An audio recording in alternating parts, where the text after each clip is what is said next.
Seperti yang saya informasikan bahwa tema yang menarik hari ini adalah berkaitan tentang inovasi kandang ternak sistem baterai galvanis. Di depan Anda ini sudah ada langsung kaitannya, ada ayam dan juga kandangnya ini yang terbuat dari seperti apa dan bagaimana cara pengerjaannya dan juga pengontrolan hingga perawatannya. Untuk itu pemirsa, langsung kita tanyakan kepada narasumber yang telah hadir di sini bersama saya. Bang, kalau kita berbicara tentang inovasi kandang ternak sistem baterai galvanis ini, sebenarnya asal muasalnya ini seperti apa Abang memikirkan ide terciptanya seperti ini? Sebelumnya saya itu beternak ini dengan media yang sama seperti orang biasa ya, di lahan yang terbuka, dilepas gitu kan. Cuman ada masalah di situ, masalah di waktu, masalah efektifnya. Terus saya berpikir ada nih suatu kandang yang udah pernah di set up sebelumnya dari ayam yang seperti ayam petelur ya. Tapi bagaimana nih untuk ayam kampung ini supaya bisa seperti itu juga gitu, untuk supaya waktunya nggak ganggu kesibukan kita aktivitas yang lain, terus lahannya nggak perlu besar kali, terus si kotoran tadi itu tidak mengganggu pertumbuhannya seperti itu. Jadi saya set up seperti itu supaya apa ya, orang yang sibuk untuk nyari nilai tambah pemasukan bekerja gitu kan, tapi ayam ini bisa ditinggal gitu. Ayam ini bisa ditinggal di kandang, dikasih makan, nanti sewaktu akan panen gampang untuk memanennya juga gitu, karena si ayam ini dikandangin terus gitu. Terus kita bisa melihat juga si ayam ini makan atau sedang sakit atau gimana pertumbuhannya gitu. Baik. Kalau tadi saya di pertama pembukaan bahwa kandang juga merupakan tempat aktivitas ruang ayam ini bergerak dan juga berekspresi dari kegiatan-kegiatan masyarakat. Dalam hal manajemen resiko stres ayam juga bisa ya Bang? Bisa. Atas kandang tersebut. Bisa. Kalau kita lihat kandang yang Abang buat ini dengan perbedaan kandang pada umumnya itu terletaknya di mana Bang? Terletaknya untuk manajemen risikonya yang pastinya ayam itu tidak berkontak langsung dengan kotoran ya. Oke. Kalau dia mungkin peternak ayam kampung tuh biasa langsung di tanah ya. Iya benar. Itu kan tanah pun ikut juga dimakan tuh ya. Jadi tanah itu ada kotoran juga kan tidak baik untuk si ayam. Tapi kalau dia modelnya kandang baterai seperti ini, kandang ini kan disusun seperti tangga ya. Kotoran itu langsung turun ke tanah. Jadi lebih memungkinkan resikonya itu ayam itu tidak terkena penyakit. Contohnya sakit tetelo, sakit bahasanya sakit apa ya? Mencret ayam kapur gitu ya, kakinya bengkak gitu dan segalanya lah, dan segala macamnya lah. Terus si kandang tadi ini berguna untuk yang pengen usaha tapi lahannya sempit. Oke, salah satu keuntungan ataupun pemanfaatan dari kandang yang inovasi ini menggunakan sistem baterai ini adalah tidak hanya menggunakan seperti pada umumnya dilepas atau di lahan besar ya Bang? Iya. Tapi dengan pemanfaatan ini di lahan kecil juga bisa ya? Bisa. Oke, baik. Saya ke Bang Putra Wahyudi. Bang, kalau kita melihat dengan tema kita inovasi kandang ternak sistem baterai galvanis, Bang Putra ini kan selaku pembibit nih, apa yang bisa dibagikan ke masyarakat terkait keuntungan yang lebih dari seorang pembibit ternak ini pada inovasi kandang ini? Saya pikir ini terobosan yang bagus ya, karena bisa jadi usaha sampingan. Jadi kita nggak harus utama di sini, orang yang pulang kerja pun bisa pelihara ini. Terutama dia rumahnya itu yang nggak untuk di desa-desa, yang untuk di kota juga bisa. Contoh dia tinggal di ruko, di atas bisa dibangun cuman atap, terus dibangun cor-coran, dibuat pondasi, baru disusunlah tangga ini. Jadi kita tuh nggak perlu dikomplain sama tetangga sebelah, kita tuh nggak perlu kayak gitu kan, takut nanti kayak gini bau gitu, enggak. Kita bisa lebih meminimalisir lah kotoran, bisa lebih kita kontrol jauh dari kotoran, karena dia nggak bersentuhan langsung seperti Bang Arif bilang kan, nggak bersentuhan. Jadi ayam itu nggak mudah sakit, karena penyebab sakit utamanya itu tadi ya kotoran itu tadi, zat amoniak gitu. Jadi dia menyebabkan snot, ayam lemas, ngantuk, itu segala macam seperti itu. Jadi kebersihan, terus bau dari lahan sekitar nggak terlalu bau gitulah istilahnya, bisa kita mudah bersihkan lah gitu. Baik, baik Bang. Kalau untuk kita kaitkan terhadap jenis ataupun bahan-bahan yang bisa dikatakan dalam membuat ini tidak hanya dari kawat ya, Ya. bisa juga dari bambu. Yang biasa digunakan untuk keunggulannya tersebut, Abang pakai yang mana selaku pembibit ayam? Kita lihat model ya, kalau kita merintis bisa kita lihat kita pakai bambu karena kita lebih hemat modal. Tapi kita lebih banyak makan waktu karena kan pembuatannya kita sendiri, belum ada orang yang mengerjakan dengan bambu.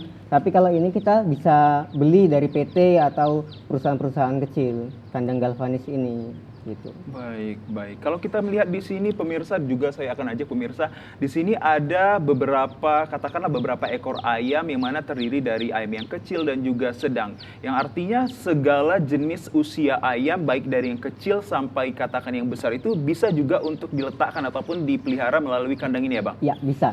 Hanya saja kalau dia ayamnya lebih kecil ada lagi alasnya. Alasnya Pakai itu alas. berupa karton atau misalnya jaring. Setelah dia usia nanti 3 minggu, minimal 3 minggu barulah alasnya bisa dibuka gitu. Oke. Barulah sampai dia panen di situ. Jadi dari dia usia 1 hari bisa di situ, itu wajib di lampu biar dia malam makan kan. Jadi ayam ini kita porsir panen misalnya 75 hari. Makan pagi sama malam itu udah panen, udah bisa di situ. Baik, baik. Karena dia nggak banyak bergerak, nggak banyak berolahraga, jadi dia fokus makan, jadi daging. Bang, bukankah ayam kalau yang dilepas dan juga yang dikurung ini ada memiliki perbedaan terhadap kesehatan Anda selaku pembibitnya? Ya benar memang. Ayam yang dia lepas liar memang lebih rentan terhadap penyakit. Karena apa? Karena dia terkadang gabung sama unggas tetangga lain atau yang kedua zat amoniak itu dia di situ banyak menumpuk. Terus kita juga harus bersihkannya repot karena dicampur sekam segala macam kan. Tapi kalau dia di kandang galvanis ini bawahnya itu kalau udah banyak kotoran tinggal kita sikat saja atau kita masukkan ke goni, itu jadi kotorannya jadi nilai beli juga. Nilai ekonomis juga ya. Baik. Kalau seandainya dia kita umbar kan kotorannya nggak bisa kita kumpulin, nggak jadi uang. Baik, nah sama seperti yang pembukaan saya tadi bahwa pemanfaatan sumber daya alam dan juga sumber daya hayati ini yang dikelola oleh orang-orang yang tepat memiliki kreativitas tinggi ini akan memiliki nilai ekonomis. Sama seperti kayak Bang Putra Wahyudi dan juga Bang Arif ini sangat memiliki kreativitas dan inovasi dalam menciptakan satu-satu ide yang bisa menghasilkan cuan pada Anda. Mungkin di rumah sana banyak nih Bang yang peternak hewan khususnya pada ayam ini masih bingung ini Bang kalau caranya untuk katakanlah tadi sudah kita jabarkan dia memiliki lahan yang kecil.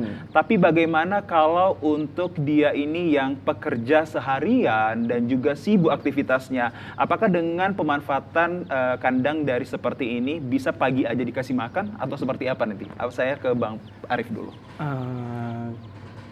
Kalau menyikapinnya seperti itu diletakkan, ditinggal gitu, bisa-bisa saja Bang. Cuman kalau misalnya ayam ini kan kalau bisa makan 3 kali sehari ya sama kayak manusia. Sama juga. kayak manusia ya. Cuman kalau untuk menyikapinnya supaya bisa tetap ditinggal, ayam itu di tempat makannya itu memang udah disiapkan aturannya sehari itu 3 kali. Contoh ada 3 gram gitu kan, ya 3 gramnya aja langsung diletak. Kalau untuk minum, kebetulan nggak saya bawa nih nepelnya kan. Minum itu dia langsung dari nepel dari tandon. Jadi kalau si ayam mau minum itu langsung dipatuk aja itu si nepel tadi untuk mengambil minumnya. Jadi sediakan aja air yang di tandon itu untuk minum mereka gitu. Oke. Jadi bisa ditinggal gitu. Berarti ini bisa artinya fleksibel ya Bang, bagi orang yang pekerja juga sibuk dengan kegiatannya dan juga sampingannya ingin menghasilkan cuan, bisa menghasilkannya melalui kegiatan seperti ini. Iya. Bang Arif, kalau juga ingin kita kaitkan terhadap yang dimaksud dengan sistem baterai galvanis ini berarti berkegiatan dengan sinar ya Bang? Iya. Kalau seperti apa itu Bang yang berkaitannya? Maksud saya dengan yang dimaksud dengan baterai galvanis tersebut. Baterai galvanis itu sebenarnya kandangnya berbentuk baterai ya. Baterai itu peta ya. Terus untuk galvanisnya itu bahannya ya, bahan kawatnya yang tidak mudah terkena karat. Karena kotoran ayam ini kan tajam ya. Itu bisa membuat jadi si kotoran tadi ini merusak si kawat. Jadi berkarat seperti itu kan. Jadi kalau dia pakai galvanis itu lebih tahan lama, mungkin bisa sampai 1 sampai 7 tahun. Baik, berarti yang dimaksud dengan sistem baterai galvanis adalah bentuknya seperti baterai dan galvanisnya itu adalah bahannya ya, Iya, kawat benar. sendiri. Nah, lihat pemirsa, ayamnya ini sangat bergerak sekali dan aktif sekali dengan menggunakan bahan seperti ini. Salah satunya nih yang dekat sama saya pemirsa. Kita akan nanti diskusikan lagi pemirsa. Salah satunya sih yang seperti saya pegang ini pemirsa, masih kategori kecil saja sudah bisa diletakkan ataupun diwadahkan di seperti ini. Dan kita lihat sangat memiliki aktivitas yang cukup tinggi nih pemirsa. Bersama saya nih, lucu banget nih pemirsa. Bang, kalau kita kaitkan tentang resiko kesehatan dan juga katakanlah tingkat keberhasilan dari suatu budidaya ternak ayam ini dengan menggunakan kegiatan ataupun seperti ini, seperti apa Bang? Nah, kalau menurut saya soal kesehatan ini sangat bagus Bang. Yang pertama dia tadi nggak nyampur dengan kotorannya, karena kotoran itu tajam, benar kata Bang Arif, mengandung zat amoniak yang sangat berbahaya untuk tubuh dia. Yang kedua tadi soal uang efisien, dengan kotoran tadi bisa kita jual uang melalui kotoran kan. Jadi ayam ini lebih terkontrol. Udah gitu kalau untuk dia petelur juga bisa. Jadi dari dia mau jual daging nih bisa, mau jual petelur nih juga bisa gitu. Oke. Baik. Kalau kita lihat di sini ada beberapa space ataupun ukuran ya untuk kita buat satu kandang. Biasanya dari seorang pembibit ternak ini untuk katakanlah dalam jumlah berapa ekor ayam itu bisa muat berapa Bang dengan ukuran yang seperti ini? Oh, kalau ini ukurannya kurang lebih 120 cm, ini bisa 6 sekat, artinya 6 ekor ayam. Jadi dia sekitar 45 kali 120 cm bisa 6 ekor ayam. Itu dari kecil sampai dewasa gitu. Dari kecil sampai dewasa untuk cukup seperti ini. Ha-ha. Oke, ini yang bisa dikatakan bisa dibawa kemana-mana ya, Ya, Bang? bisa Ada yang dibawa. lebih besar lagi dan juga tingkatan berapa yang bisa dipakai di Ada, jadi jenis masyarakat dari biasanya? galvanis ini dia ada dua macam. Ada dia yang untuk brooding, kalau ini kan dia baterai, dia sekatnya satu-satu, tapi kalau dia brooding dia peta, misalnya 1 kali 1 cm. Nah itu brooding itu artinya masa dia starter. Jadi sebelum dia 1 bulan kita letakkan dulu di kandang brooding. Nah, kandang pemanas itu 1 kali 1 untuk 100 ekor selama 2 minggu. Setelah 2 minggu barulah kita masuk ke kandang baterai. Baik pemirsa. Nah mungkin pemirsa bagi Anda yang sangat antusias dan juga Anda kaitan terhadap seorang peternak, Anda boleh bergabung di nomor interaktif kami di 0811 6100 386. Sekali lagi di 0811 6100 386. Siapa tahu pemirsa cerita kami dan juga kegiatan kami hari ini dengan narasumber ini memberikan sumbangsi pemikiran terhadap Anda untuk bisa lebih modern dan juga memiliki pemahaman lebih terhadap ternak ayam dengan inovasi kandang yang baru. Bang Arif, saya ke Bang Arif kembali sendiri. Asal muasal kita melakukan seperti ini, katakanlah memiliki inovasi terhadap ini, ada contoh nggak dari Abang mungkin yang bisa dibagikan ke masyarakat terlebih dahulu menjadi inspirasi bagi kita semua? Kalau saya sih banyak yang ngeluh itu pengen usaha ayam itu, ternak ayam kampung khususnya ya, tapi terkendala di lahan, terus terkendala modal gitu, karena pemikiran orang bangun kandang itu bisa habis mungkin puluhan sampai ratusan juta kan gitu kan. Untuk memulai itu kan tidak harus langsung besar gitu. Benar. Nah, dengan adanya kandang baterai ini dengan nilai yang tidak terlalu mahal, terus daya tahannya panjang waktunya, terus lahannya nggak perlu besar kali, bisa ditinggal-tinggal. Mungkin ini suatu hal yang bisa untuk apa ya, kayak anak-anak baru sekarang, baru tamat kuliah susah nih cari kerja kalau mau usaha gitu, atau pensiun-pensiunan nih yang pengen apa. Sebentar Bang, kita ada telepon masuk dari pemirsa yang sangat antusias untuk bergabung dengan kita. Selamat sore, halo. Selamat sore, Ayo Bertani. Halo, selamat Halo, sore, selamat sore. Assalamualaikum. Waalaikumsalam, selamat sore. Oh, Suaranya nggak sampai di warahmatullahi studio ya, wabarakatuh. Dengan siapa ini Bang? Yudi di Siantar. Yudi di Siantar. Nah Bang, ini ada pertanyaan yang menarik dari abangnya sendiri untuk Ya. kedua narasumber kita. Ini menarik sekali ya topik yang diangkat di Ayo Bertani dan sangat bermanfaat juga bagi saya yang ingin mau memulai usaha di bidang peternakan. Kebetulan saya tinggal di perumahan abang-abang narasumber. Oke. Nah, bagaimana mungkin cara pembudidayaan kampung ini di perumahan ataupun di areal yang padat penduduk, untuk skala ukuran kandangnya dan untuk cara membudidayakannya agar mungkin tidak meresahkan nanti oleh warga sekitar tuh gimana ya panduannya ya. Oke. Terima kasih ya, abang-abang Baik. narasumber. Sukses selalu buat usahanya dan Ayo Bertani ya. Baik. Terima kasih Selamat ya, sore. Bang. Terima kasih Bang Budi dari Siantar. Tadi Bang, ini terkait pertanyaannya ini bagaimana kalau kita tinggal di perumahan yang banyak dengan kegiatan masyarakat dan juga bagaimana cara untuk bisa meminimalisir terhadap katakanlah komen dari masyarakat yang pada umumnya biasa terjadi ini. Seperti apa Bang?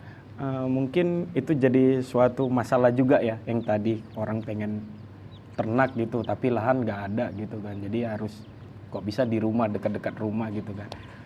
Kebanyakan yang banyak konsultasi sama saya dan membantu mereka untuk beternak, membeli produk saya, kebanyakan itu ada lahan sempit yang di belakang bekas jemuran atau gudang. Kalau di gudang itu kan tertutup, kalau tertutup dia bisa ditambahkan add-on exhaust ya. Kalau di belakang di tempat jemuran itu ya tinggal langsung jadi aja sih. Cuman saya sarankan untuk di tempat kotorannya itu di semen halus. Di semen halus. Nah, jadi untuk misalnya pembersihan kandang itu bisa disekop dulu, dimasukkan dalam goni atau wadah untuk mengumpulkan kotoran yang untuk mau dijual. Selain itu kalau dia halus, dia bisa langsung disiram air. Jadi si kotoran tadi yang dibawa kandang tadi langsung bersih. Sama juga sepertinya kayak tadi gudang yang mau digunakan tadi. Kalau di gudang itu malah lebih bagus. Kalau udaranya tadi udah dibantu dengan exhaust fan tadi, suara mungkin lebih nggak beresiko bising ya. Karena masalah yang sampai sekarang yang belum bisa saya tuntaskan kalau kapasitasnya itu mau besar, itu di suara. Mungkin untuk di kotoran itu masih bisa diminimalisir. Kalau suara kan nggak mungkin ayam itu kita ikat mulutnya. Benar. Itu sih. Berarti tadi bisa dikatakan bahwa pemanfaatannya ini dengan lahan yang kecil bisa untuk membudidayakan ternak ini dengan adanya dari inovasi kandang ini. Iya, Meskipun mungkin saja ini tidak langsung ke kategori yang skala besar ya Bang Iya, ya. benar. Dari yang kecil terlebih dahulu untuk bisa memanajemen terhadap keluhan dari para masyarakat. Pemirsa, kita akan masih diskusi dengan Bang Arif dan juga Bang Putra ini terkait tentang keuntungan yang sangat bermanfaat, baik itu dari nilai ekonomis dan juga keuntungan emosional dari orang yang membudidayakan ternak menggunakan kandang ini. Seperti apa? Sesaat lagi Mirsa, tetaplah bersama kami di Ayo Bertani.